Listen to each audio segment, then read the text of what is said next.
Dan masa dia pinjam kasut tu, ada 2 orang pelajar junior di koridor depan satu dom lagi, dan dia terdengar seorang pelajar junior mengatakan, mencuri lagi kau, Pukimah anjing. Seorang saksi memberitahu Mahkamah Coroner hari ini bahawa pelajar tingkatan 1 Allahyarham Zara Karina Mahathir berkurung di dalam tandas asrama. Pada malam dia dipanggil oleh kumpulan pelajar senior dikenali sebagai Seka-19.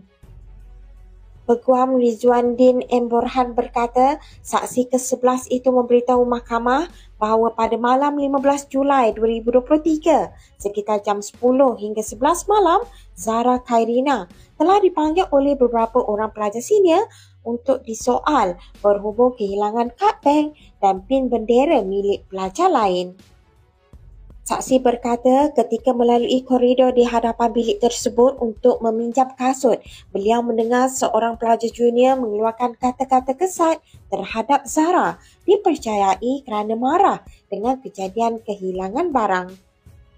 Beliau turut dimaklumkan bahawa beberapa pelajar junior telah menyelongkar barangan peribadi Zara untuk mencari barangan yang hilang, dan saksi itu sendiri ada mendengar daripada pelajar lain bahawa pada malam itu Zara ada berkurung di tandas, tetapi tidak tahu sekitar jam berapa kejadian itu berlaku. Menurut saksi, ramai pelajar asrama mengetahui mengenai insiden itu dan keadaan di asrama menjadi kecoh apabila Zara Karina dipanggil ke dom kumpulan berkenaan. Sekitar jam 3.50 pagi, saksi berkata beliau dikejutkan oleh rakan yang memaklumkan ada pelajar ditemui tidak sedarkan diri sebelum mengetahui bahawa pelajar tersebut adalah Zara Karina.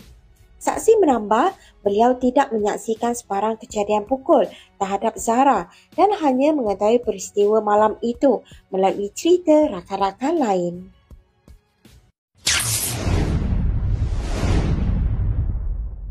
Pada malam 15/7/2025, saksi telah mendapat tahu daripada pelajar lain bahawa Zara telah dipanggil oleh sekumpulan pelajar sini untuk masuk ke satu dom berkenaan dengan kes kecurian. Kes kecurian kad bank dan juga pin bendera Malaysia menurut saksi Okey, dan pada malam itu saksi mengatakan bahawa dia telah pergi ke dom tersebut untuk meminjam kasut daripada junior. Pada malam itu dia kata masa itu sudah lebih kurang jam 11 malam, sudah lights off.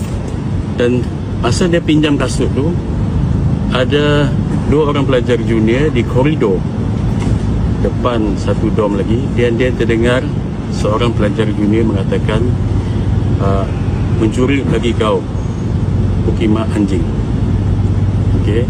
So dia kata dia dengar dengan jelas, dan dia kata pelajar junior itu berkata perkataan tersebut dengan nada marah. Okay. Itu yang dia dengar.